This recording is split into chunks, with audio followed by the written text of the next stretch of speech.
Making friends as an adult, especially in the mid-2020s, is really hard. I feel like in the next 3 years, I'm gonna have a video titled 3 Ways to Tell That Your AI Companion Actually Loves You. The first story I want to tell you is about my friend Petty, which is really ironic because he's not petty at all. And the reason we call him Petty is that's his username online that he goes by. Specifically, Petty by Salt. He's a streamer, so I'll link his channel in the description. Sorry if I'm keeping my voice low. My mom is asleep, and so I don't want to disturb. That's also why I'm not in my normal space. So funny enough, I actually met Petty while I was working as a coach. He was one of my esports players, but he ended up going from someone who I was in charge of to being like kind of an inspiration to me in some ways. After some time hanging out, going on little adventures here and there, we decided to start going to the gym together. And the way your partner trains with you in the gym says a lot about them. I know for me, working out by myself is really hard to do. Like, I can get myself out there, go on a walk or something like that, but actually push myself to work really hard it's not easy, and so having that external motivation makes a tremendous difference. But there's a very fine balance because you have people who are kind and encouraging and will push you, and then you have others who make it sort of like a competition. It's an ego thing. I mean, that can be good too, but if it becomes, like I said, focused on the ego, then that can push you to do unhealthy things in the gym. Or I should say dangerous things in the gym. There's one moment in particular I want to point out that I found very admirable about Petty. So we were doing arms that day. We've been working out for a couple months at this point. And we were finishing up with some curls. We're on a machine that you do curls on. And for whatever reason, when we get to this point, I always have a hard time. Like once I get to my 4th set, which is only 8 reps, by the time I'm on rep 6 or 7, I'm barely lifting the bar. And so there was one instance where we were doing our curls and I got to the end there and I'm like, okay, I'm just gonna kind of phone it in, get to the last ones. I don't make it up all the way, so whatever. And Petty walks over in front of me and he stares at me and he's like, you're gonna finish this set right now. Like, okay, so like I'm doing my best. I'm pulling the bar up and just kind of barely making it. And I think, well, this is my failure point on number 7. So I'm just going to stop there. And he's like, keep going one more time. So I like take a breath and I start to lift and I'm clearly not going to make it. And then I just feel his hands go right underneath and start assisting me all the way through so I can get through that last rep. And I know this is not like some incredibly profound thing. Like people assist with, like chest press and things like that all the time. To meet someone from a completely different background, like gaming, for example, and then go to the gym and see that amount of commitment to helping your partner improve themselves, I just found that really special. And Petty has a really great balance between being super kind, caring, and conscientious, but also being like a little mischievous. He like gives me a hard time about stuff. I'm like, what did I do wrong? Like, why are you making fun of me right now? And he does it in jest. None of it is mean-spirited. And so when you get those balances in friends, I think that's something worth pointing out and appreciating. So thank you, Petty, if you're watching this. This next story is about really going above and beyond for someone, like a single action that is so powerful. It illuminates to you what kind of friend you have in your life. So I have a friend, Panda, that's not her real name, once again, who I met while gaming, and she lives in a different state. We're going back in time a little bit, but I was going through some, I guess you could say, rumination. I was thinking about a past breakup that I had, and I had a day that was just, it was bad. It was a certain time of the year where it kind of reminded me of it. So I was just having a rough time.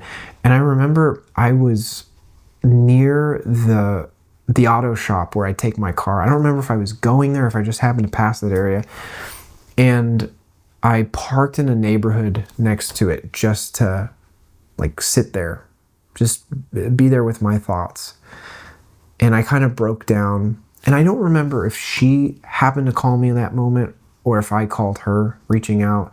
I kind of doubt it was me calling because I'm really bad about reaching out sometimes. Raise your hand if you struggle with that. But anyways, we're talking, we happened to be on FaceTime. So she saw the state that I was in, and she planned a trip to come visit me. Like, get on a flight. She's got a job and family to take care of, and she was going out of her way to take care of a friend who, we had built this friendship online, but we'd never met in person. So in a way, she was taking a bit of a risk, like having faith that I was the same sort of person in real life that I try to be when I'm online. And I just thought that was really special. And it's even more special because Panda's not a fan of flying. Like she does not getting on a plane. So it was a great experience. She flew over. I was actually planning a film at the time. I mentioned a little bit of this story in a different video, but I'll expand on it here. I was working on a short film, and I really needed to find a freaking tree. And if you watch the video, you'll see the tree. She went with me all over downtown LA trying to find a tree that would work for this film. And it was just such a cool, unique experience, because here was this person who I had met while gaming, now helping me work on this film, and just, you're looking for an example of a mother figure, then Panda lives up to that. And, not to get too lost in the weeds of the story itself, but what you want to look for in a friend like that is who, in a crisis moment, is willing to go out of their way to take care of you. And I kind of want to preface that by saying, like, you don't want to take advantage of anyone's kindness. Like, all of this is a two-way street. And if Panda really needed something, I would be there for her in a heartbeat. Same with Petty. Man, that's a lot of P's. And it's crucial to emphasize the crisis moment, because in friendships and relationships, it's easy to go, oh yeah, everything is great. Like, I like this person, or, they're such a great friend. But it's not until things go sour that you know if they got your back or not. So, really pay attention to things like that. Panda just so happens to also stream, by the way. Her username is PandaCat915. I'll also put that in the description. Her and I had a blast gaming, hanging out at the house, exploring LA. It was a good time. This last story is about expectation. Actually, it's about setting them low, but not in a bad way. So I did a whole video talking about this, but I'm going to bring it up again just because of how impactful I found it to be. I have a friend. She's not in film or acting or content creation or anything like that. She's just a good friend of mine. And she was kind enough to help me shoot a bunch of self-tapes that I needed to do for auditions. So for anyone who's not familiar, when you audition for movies or a TV show, usually you record yourself. I'm the actor who's trying out for the role, but you need to have someone, like if this were a self-tape, someone would be standing out of frame and I'd be saying the lines to them and the camera would be shooting me. So I need someone to be there. Shows up to my house on one of her work from home days, mind you. So she's like sitting at this spot with her computer doing all her stuff. And I have my script and I'm memorizing it. For whatever reason, they gave us I think it was 5 or 6 pages to memorize of just straight blocks of text. So my dumbass thought, oh yeah, it'll only take me an hour or two to memorize it. It took us the whole day. Well, it took me the whole day. She didn't have to memorize it. She just read it off camera. Maybe I'm exaggerating. It felt like a lot. I mean, it was hours and hours on top of her own work that she was doing and all the mistakes I was making. So the reason why this has to do with expectation is because, from her perspective, this could have been a whole freaking chore. Why am I going? I'm not getting paid for, I did buy her lunch, but I'm not getting paid for this. I'm spending my whole day having to work on this thing that I'm not really getting anything out of. Like, what's the point? And then on my end, I'm like, oh, she's not really an actress. Is it gonna even help me with my self-tape? I'm not gonna book the job. Is this a waste of time? But it wasn't about any of that. We just had a reason to hang out and have a good time. You know, I was working on a skill that I needed to work on, which was memorizing lines. And, you know, she hadn't acted before, so it was kind of fun for her to try it. And we just had so much fun. I mean, I didn't even book the job, but I can look back and say, wow, you know, that was a great memory that we shared. And then I go to my notebook and I'm like, okay, owe you one more dinner.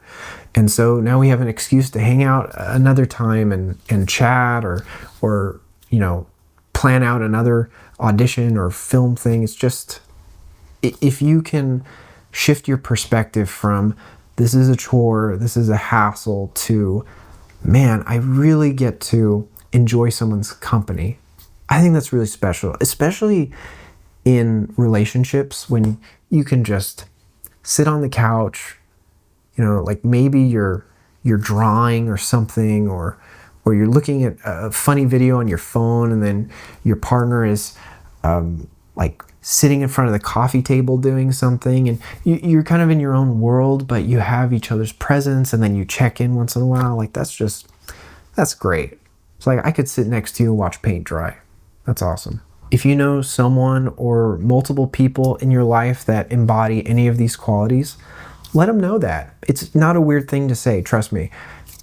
They will appreciate it, they will feel loved, and it might just make their week. If you want to hang out with me in real time, I go live on Twitch, I don't know when, probably weekends, Fridays or something. At least that's what I've been doing lately. If you want to check out either Panda or Petty's stream, like I said, they're linked below, as mine will be too. We can chat about this or anything else you want. Hell, if you're a gamer and you want to play some games, let me know. We have a Discord server too, but I won't plug that because that's not what this channel is about. Unless you guys decide in the comments otherwise, hey, what's the Discord? Then maybe I'll share the Discord. But for now, if you want to hang out on Twitch, you can. We'll see you in the next one.